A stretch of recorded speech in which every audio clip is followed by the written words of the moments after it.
The boy is weeping in the pit, sold to Midianite traders for 20 pieces of silver, bound for the slave blocks of Egypt.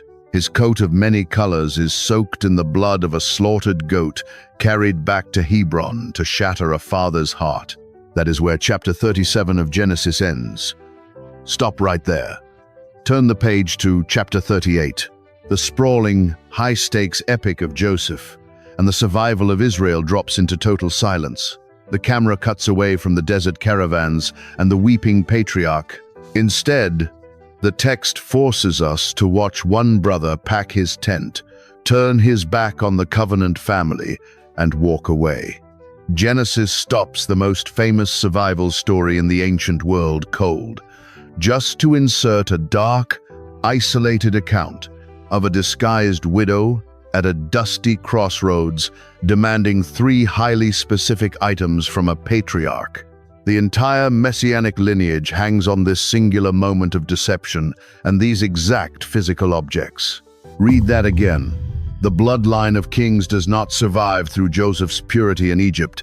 It survives through a scandalous, desperate collision at a Canaanite gate. Listen to Genesis 38, verse 1, in the King James. "And it came to pass at that time that Judah went down from his brethren and turned into a certain Adullamite, whose name was Heir." Picture it. Judah leaves the high country of his fathers. He descends into the lowlands, pitching his tent among the enemies of his grandfather Abraham. The Book of Jubilees, an ancient Jewish writing called by the early church the Little Genesises, and kept whole for centuries inside the Ethiopian Bible, provides the exact chronological weight of this descent. Jubilees tells us Judah did not just wander off for a season. He entrenched himself deeply and deliberately into a foreign world to escape the guilt of his brother's blood. He is hiding. Look closer at the text. Genesis 38:2 tells us exactly how far he falls. "And Judah saw there a daughter of a certain Canaanite, whose name was Shua, and he took her, and went in unto her." The Hebrew root word used in verse 1 for went down is yarad. It is not just a change in elevation, it is a spiritual plummet. He descends into Adullam, marries a Canaanite woman, and begins to build a house completely severed from the promises of God. Sit with that. He fathers 3 sons in this dark compromise: Onan, and Shelah. He raises them in the shadow of Canaanite gods, entirely disconnected from the God of Isaac and Jacob. The narrative seems to suggest that Judah is lost, effectively erasing himself from the sacred history. The seed of the Messiah is dangerously close to vanishing into the pagan nations. See the scene. Judah thinks he has outrun his past and secured his future. He acquires wealth, flocks, and a Canaanite friend named Heir. He is comfortable in the dark. But the text is quietly setting a stage, preparing a very specific snare, because a woman named Tamar is about to enter this fractured family, and she carries a righteous desperation that will shake the foundation of biblical history. She will strip away his disguise by putting on one of her own. She is coming for his signet, his cord, and his staff. Judah has built a fortress of denial in the Canaanite lowlands, blind to the divine judgment rushing toward his bloodline. The text is about to strike his house with a sudden, violent grief, leaving a young bride trapped in a deadly, unfulfilled promise. What happens when the God of Abraham brings his fire down on the sons of Bathshua? Look at the firstborn son. His name is Heir. The canonical text moves fast, dragging us directly into the fallout of Judah's Canaanite compromise. Genesis 38, 6 inches, the King James reads. "And Judah took a wife for his firstborn, whose name was Tamar." Judah chooses her. The patriarch who sold his brother into slavery brings a woman into his fractured home, completely unaware that she is the anvil on which God is about to break his rebellion. Genesis 38:7 delivers the blow. "And Judah's firstborn, was wicked in the sight of the Lord, and the Lord slew him." Stop right there. The text does not blink. It offers no details of a lingering illness, no description of a mourning period, no comfort for the father. A patriarch's heir is simply erased by divine execution. Why? The canonical text is silent on the specific crime, but the Book of Jasher, an ancient text preserving early Jewish historical memory, steps into the void. Jasher records that despised the thought of Tamar's physical beauty being altered by pregnancy. He took the covenant of marriage and stripped it of its future, hoarding her for himself. I hold this as their telling, not as proven fact. But watch how the primary text validates the shadow of that claim in the very next sequence. Judah scrambles. The bloodline must survive. He commands his second son, Onan, to perform the ancient Levirate duty. Go in to the widow and raise up a child in your dead brother's name. But Onan wants the inheritance undivided. Genesis 38-9. And Onan knew that the seed should not be his, and it came to pass, when he went in unto his brother's wife, that he spilled it on the ground, lest that he should give seed to his brother. Read that again. The English word spilled feels passive, like a tragic accident or a quiet refusal. Turn it back into the Hebrew it was translated from. The root word is shachat. It does not just mean to drop or let fall. It means to violently ruin, to corrupt, to utterly destroy. It is the exact same Hebrew root used in Genesis 6 when God looks down and decides to destroy the earth with a flood. Sit with that. Onan is not making a simple mistake. He is actively murdering the Messianic lineage. He takes the sacred seed of Abraham, the bloodline that will one day produce David and the Christ, and he intentionally slaughters it in the dust of a Canaanite bedroom. The judgment is immediate. Genesis 38-10. And the thing which he did displeased the Lord, wherefore he slew him also. 2 strikes of lightning, 2 sons in the grave. And standing in the ashes of Judah's ruined house is Tamar, wearing the dark, heavy garments of a double widow. See the scene. Judah is terrified. He looks at Tamar and sees a curse, completely blind to the reality that the true curse is his own compromise. He refuses to hand over his third and final son, Shelah. He tells Tamar to return to her father's house, telling her to wait for a boy he has no intention of ever giving her. Judah grips the symbols of his patriarchal authority, his signet, his cord, his staff, and locks down his house. He thinks he has contained the fire. Tamar is banished, trapped in the garments of a dead end while the man holding the keys to her future walks away. But the widow is about to hear a piece of news that will make her tear those garments off. What happens when a desperate woman realizes she has been lied to by a patriarch? The mourning period in the lowlands comes to an end. Genesis 38:12 inches, the King James reads. And in process of time, the daughter of Shua, Judah's wife, died, and Judah was comforted and went up unto his sheep shearers to Timnath, he and his friend, Heir the Adullamite. Stop right there. Judah is moving. The Canaanite wife is buried. The grief has passed, and the patriarch is traveling up to Timnath for the sheep-shearing festival. In the ancient Near East, sheep-shearing was not just agricultural labor. It was a time of feasting, drinking, and lowered defenses. Judah is wealthy, unguarded, and walking right into a trap, because a messenger is already running to the house of Tamar. Listen to Genesis 38-13 and 14. And it was told Tamar, saying, Behold, thy father-in-law goeth up to Timnath to shear his sheep. And she put her widow's garments off from her, and covered her with a veil, and wrapped herself. Read that again. She put her widow's garments off. The canonical text hinges entirely on this violent shedding of identity. For years, Tamar has been entombed in the clothing of grief. Judah forced her to wear the visual marker of a dead end, a public signal to every man in the region that she belonged to a ghost. She was commanded to wait for his third son, Shelah. But the text is explicit. She saw that Shelah was grown, and she was not given unto him to wife. Judah lied. He broke the covenant.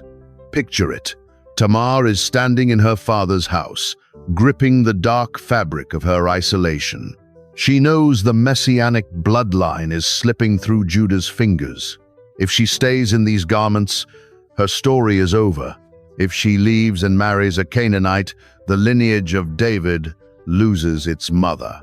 The ancient book of Jasher records her internal state in this exact moment. It claims that during her brief time in Judah's house, Tamar learned the ways of Abraham, Isaac, and Jacob. She understood the weight of the promised seed, and she refused to abandon the family of the covenant, even when the patriarch of that family had abandoned her. I offer it as that, one tradition's record. But watch what the biblical text actually does. It shows a woman risking the death penalty to force a patriarch to fulfill the law. Same family, same desperation.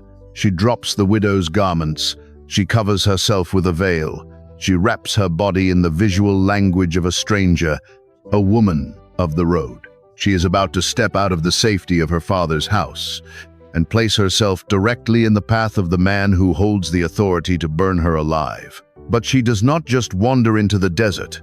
She chooses a precise geographical coordinate. The King James says, she sat in an open place, which is, by the way, to Timnath. See the scene. A veiled woman sitting silently in the dust, waiting for the bells of Judah's approaching flocks. But the English translation masks the haunting reality of exactly where she is sitting and what the ancient rabbis knew about this specific intersection. Tamar is wearing a disguise, but the ground she is sitting on is about to strip everything bare. What is the true name of this dusty crossroads, and why did the translators hide it? The dust settles on the ridge leading up to Timnath. A solitary figure sits wrapped in a veil at the intersection, listening for the bells of the approaching flocks. Genesis 38. 14 inches, the King James records that Tamar sat in an open place, which is, by the way, to Timnath. Stop right there. An open place is not a description of the landscape. It is a proper noun smoothed over in the English translation. Turn the text back into the Hebrew it was pulled from. The phrase in the scroll is Pethach Enaim. Pethach means a door, an opening, or a gate, and Enayim means eyes. She is not sitting in a random, anonymous field. Tamar has strategically positioned herself at the door of eyes. Read that again. Judah thinks he is walking in the dark. He is a wealthy patriarch, traveling with his Canaanite friend to a sheep-shearing festival, far from the righteous encampments of his father Isaac. He is about to solicit a woman on the side of a highway, believing this transaction will be swallowed by the anonymity of the road. But Tamar has deliberately chosen the gate of eyes to force a blind man to see exactly what he has done. But whose eyes are watching? There is an ancient Aramaic translation and expansion of the Torah used in the early synagogues, known as Targum Pseudo-Jonathan. It captures exactly how the Jewish people understood this geographical marker. The Targum records that when Tamar arrived at the crossroads of Enaim, she did not look down at the dirt. She looked up. The text claims she lifted her eyes to the gate of heaven and prayed a very specific prayer, that the God of Abraham would not let her leave this world childless, and that he would ordain this dangerous, unorthodox collision with her father-in-law. I hold this as their telling, not as proven fact, but watch how seamlessly the canonical text aligns with that desperation. Genesis 38-15 resumes the action. When Judah saw her, he thought her to be an harlot, because she had covered her face. See the scene. He sees the veil. He assumes her profession. He turns off the main road and approaches her. The man who holds the authority of the covenant, the man carrying the signet, the cord, and the staff, is stepping into the door of eyes, entirely blind to the reality of the woman beneath the fabric. He thinks he is buying a fleeting hour of pleasure. She knows she is fighting for the survival of a royal bloodline. Same road, same moment. Two completely different realities. Judah initiates the negotiation. In verse 16, he says, "Go to, I pray thee, let me come in unto thee." He does not recognize the voice. He does not recognize the hands. The disguise is flawless, but the text is doing something brilliant under the surface of the English words. It is using a specific vocabulary word for what Judah thinks he is buying, and that word reveals exactly how deeply he has fallen into Canaanite worship. Judah is standing at the crossroads, ready to negotiate a price. But the ancient text tells us he is not looking at a common streetwalker, and the distinction between the two is about to cost him his identity. What did the patriarch actually think he was hiring at the Gate of Eyes? Judah stands over the veiled woman. The flock is moving on ahead, their bells fading toward Timnath. The dust settles at the crossroads. Genesis 38, 16 inches, the King James records the transaction. "And he turned unto her by the way, and said, Go to, I pray thee, let me come in unto thee, for he knew not that she was his daughter-in-law." Stop right there. He offers his price, a kid from the flock. It is the standard wage of the road. But the English translation hides the darkest layer of Judah's spiritual collapse. The mystery hinges on exactly what the patriarch thinks he is buying, and the Hebrew text exposes a terrifying reality. When Judah first sees her from a distance, in verse 15, the narrative tells us he thought her to be a harlot. The Hebrew word used there is zana, a common streetwalker. But watch what the text does just 6 verses later.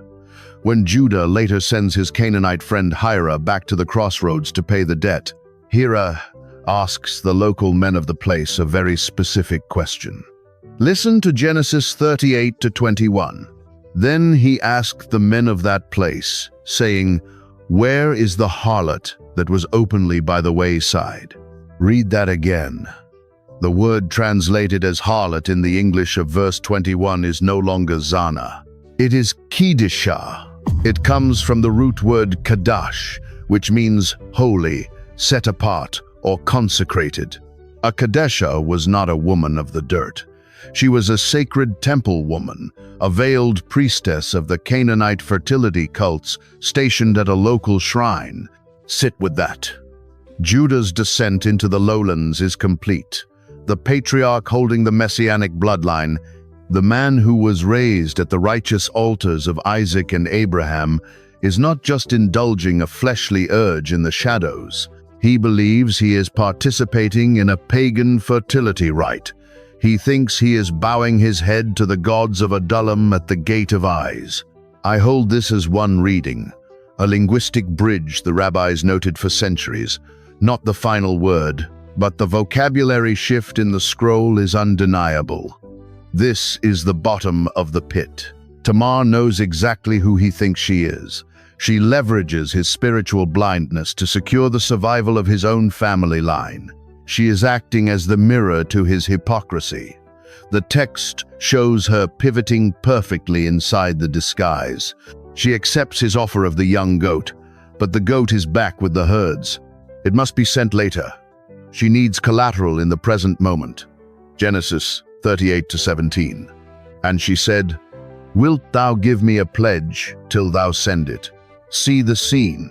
The Hebrew word for pledge here is erabon. It is a guarantee, a tangible down payment. But in the ancient Near East, an erabon was not just a random object of monetary value. It was a physical extension of the man making the promise. It carried his legal weight, his breath, his reputation. Tamar does not ask for a purse of silver. She does not ask for Canaanite jewels.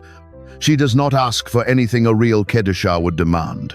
Her demand is entirely surgical. She is a covenant widow fighting for the promised seed, and she is about to extract the three most dangerous objects a patriarch could ever surrender.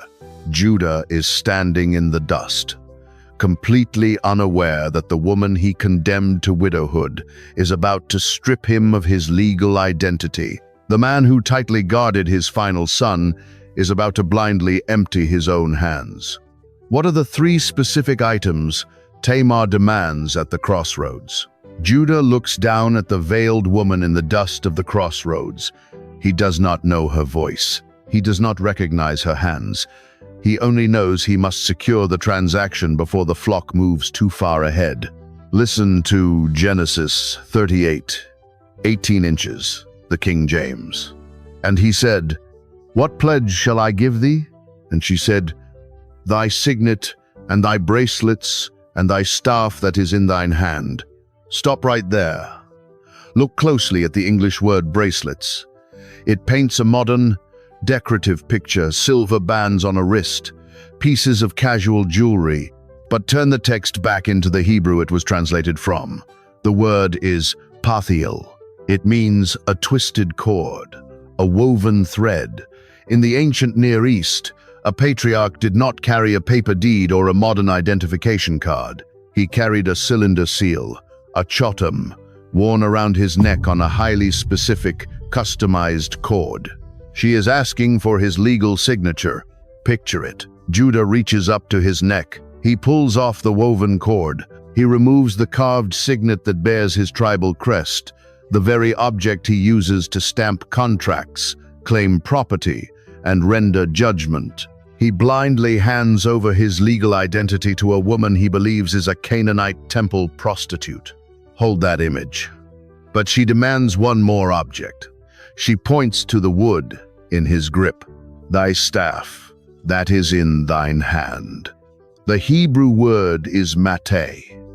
It is the rod of his authority, the physical marker of his patriarchal rule. Look forward in the canonical text to the ultimate blessing Judah will receive from his father in Genesis 49.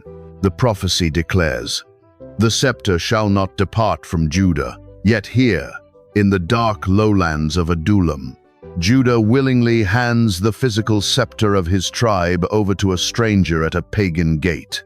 This is not a random transaction. She is dismantling his house. He refused to give her his surviving son, Shelah. He locked away the future of the covenant. So she strips him of his name, his binding, and his rule. I hold this as the ancient rabbinic understanding, not the final word, but the terrifying precision of these three objects cannot be ignored. Judah surrenders everything. Genesis 38-18 finishes the scene. "And he gave it her, and came in unto her, and she conceived by him." Three items cross the threshold. One seed enters the widow. See the scene. Judah rises, shakes off the dust, and walks away toward Timnath. He leaves the Gate of Eyes completely empty-handed, assuming he will just send a goat tomorrow and retrieve his property. He thinks his secret is buried in the transaction. But Tamar does not stay at the crossroads. Listen to verse 19. "And she arose, and went away, and laid by her veil from her, and put on the garments of her widowhood." Same garments, entirely different woman. She retreats to her father's house. She hides the signet, the cord, and the staff deep in her room. She pulls the heavy, dark fabric of the widow back over her shoulders, but she is no longer a dead end. The Messianic bloodline is secured in her womb. Days later, Judah sends his friend Hira back to the crossroads with the promised goat. But the veiled woman is gone. The local men say there was never a temple prostitute stationed there. Judah's legal identity has simply vanished into the desert. He cuts his losses, terrified of public shame, and decides to let the sacred objects go. 3 months pass in total silence. Judah has buried the memory, completely unaware that the seed in Tamar's womb is growing, and her dark garments can no longer hide the swelling truth. What happens when the patriarch, who sold his legal identity, is suddenly called upon to execute a woman for the very crime he committed? 90 days of silence. Judah is sitting in his house in the Canaanite lowlands, the missing signet effectively forgotten, when a messenger breaks through the door. Genesis 38. 24 inches, the King James shatters the quiet. And it came to pass, about 3 months after, that it was told Judah, saying, Tamar, thy daughter-in-law, hath played the harlot, and also, behold, she is with child by whoredom. And Judah said, Bring her forth, and let her be burnt. Stop right there. Look at the specific violence of the sentence. Let her be burnt. In the later codified law of Moses, the standard execution for adultery or for a betrothed woman caught in whoredom was stoning. Death by fire was an extreme, highly specific judgment.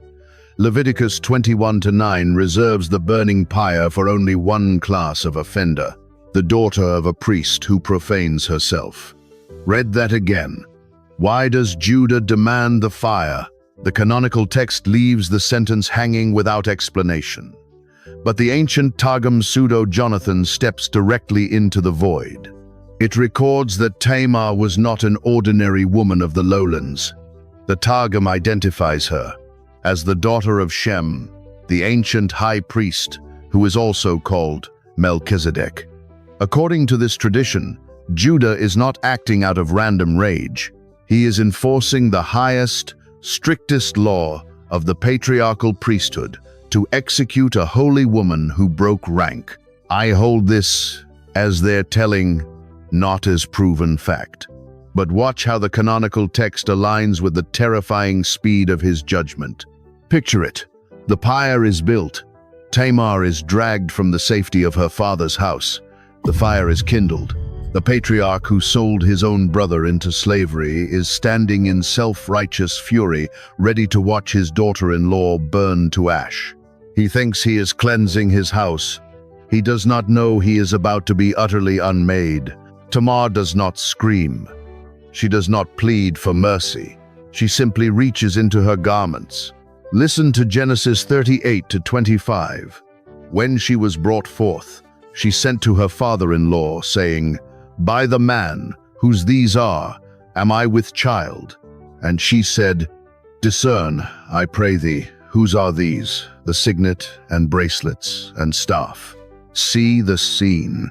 She holds up the cylinder seal. She holds up the woven cord. She holds up the carved wooden rod. The absolute legal identity of the patriarch is thrust into the light of the fire he built to kill her. Judah's secret at the gate of eyes is laid bare in front of the entire settlement, but there is a trap hidden in the English translation, a linguistic snare that has been waiting for 22 years to snap shut on Judah's ankle. Look at the words Tamar speaks to him in verse 25. Discern, I pray thee. Turn that back into the Hebrew. The phrase is heikana. It means to look closely, to recognize, to identify. Now leave the lowlands of Adullam and go back exactly one chapter to the darkest moment of Judah's life. Genesis 37-32. Judah and his brothers have sold Joseph, slaughtered a goat, and dipped Joseph's coat of many colors in the blood. They hand the bloody garment to their father, Jacob, and they say, This have we found. Know now whether it be thy son's coat or no. The English says, know now. The Hebrew word is heikana. Sit with that. The exact phrase Judah used to destroy his father's heart over a false, bloody garment is now spoken directly to him by a woman holding the true evidence of his own guilt. Same words, same family, exact reversal. The justice of the text is absolute.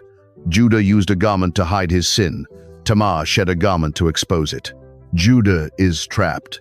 The fire is burning behind him. Genesis 38-26 records the collapse of his pride. And Judah acknowledged them, and said, She hath been more righteous than I, because that I gave her not to Shelah my son, and he knew her again no more. The pyre is extinguished, the mother is saved, and the patriarch finally confesses his failure. But the womb Tamar carries is about to ignite a struggle that mirrors the violent, broken state of Judah's house. Who will break through the breach to claim the crown? 6 months after the fire is extinguished, the house of Judah is struck by a final, violent disruption. The widow who sat in the dust of the crossroads is now in labor. Listen to Genesis 38, 27 inches, the King James. And it came to pass in the time of her travail, that, behold, twins were in her womb. Stop right there. 2 sons, the exact number Judah lost to the sudden judgment of God in the Canaanite lowlands, is being returned to him through the woman he tried to burn. But the womb is a battlefield. Genesis 38 to 28. And it came to pass, when she travailed, that the one put out his hand, and the midwife took and bound upon his hand a scarlet thread, saying, "This came out first." Picture it. The scarlet thread marks the legal firstborn. The inheritance is sealed. But watch what the text does. Verse 29 shatters the expectation. And it came to pass, as he drew back his hand, that behold, his brother came out. And she said, "How hast thou broken forth? This breach be upon thee." Therefore his name was called Pharez. Read that again. The firstborn retreats. The second son violently tears through the physical boundary to seize the birthright. His name, Pharez, or Perez in the Hebrew, literally means a breach.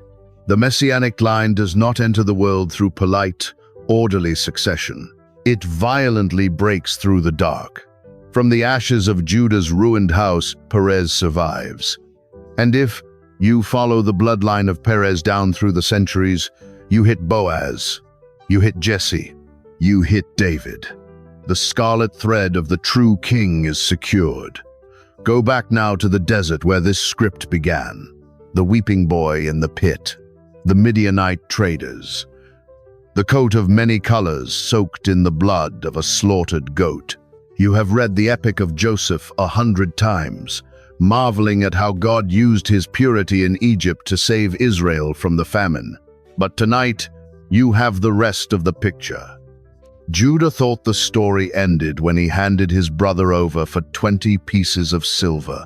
He fled the high country, married a Canaanite, buried his sons, and handed his legal identity over to a veiled stranger at the Gate of Eyes. He tried to hide his sin with the blood of a goat, only to be trapped by a woman who demanded the pledge of a goat. He thought he was walking in the dark, but the God of Abraham used the desperate, righteous deception of Tamar to force the patriarch back into the light. I hold this as one reading, not the final word, but the architecture of this lineage is undeniable. God did not trust the eternal seed to the spotless, pristine throne of Joseph. He anchored it in the fractured, scandalous, violently redeemed house of Judah. Why does the King of Kings descend from a disguised widow at a Canaanite crossroads instead of the flawless prince of Egypt? I cannot give you the total answer. The desert is still holding the rest. If you made it to the end of this study, drop the word "watched" in the comments. Subscribe to the channel so we can continue pulling the ancient texts out of the shadows. And send this video to one specific person who loves biblical genealogies but has never heard. What actually happened at the Gate of Enaim? The bloodline of grace always breaks through the breach.